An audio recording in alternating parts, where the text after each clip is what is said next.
آزاد کشمیر کے اس خوبصورت کیپٹل مظفر آباد سے یہ بات کرنا چاہوں گا کہ بحیثیت قوم ہم امن پسند ہیں، امن کے دائی ہیں۔ پاکستان کا خطہ، کشمیر کا خطہ، انہوں نے ہمیشہ امن کی بات کی، امن کے پرچم کو بلند کیا، لیکن جو ریسنٹ سچویشن ہے اس میں ہندوستان نے جو صورتحال پیدا کی، امن کے مواقع دینے کے باوجود اس کی توجہ امن کی طرف نہیں گئی، کیونکہ اس کا ایجنڈا اور تھا،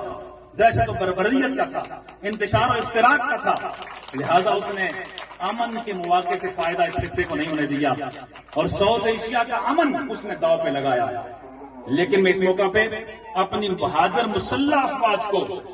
سلامی عقیدت پیش کرنا چاہوں گا، اور خاص کر چیف آف آرمی اسٹاف جناب حافظ سید اعظم منیر صاحب کو،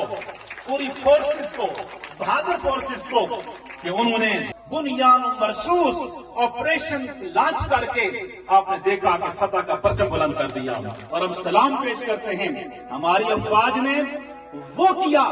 جس کی توقع پوری قوم کر رہی تھی، ہماری افواج نے وہ کردار ادا کیا جس کا دشمن کو، جس کا تصور تک نہیں تھا۔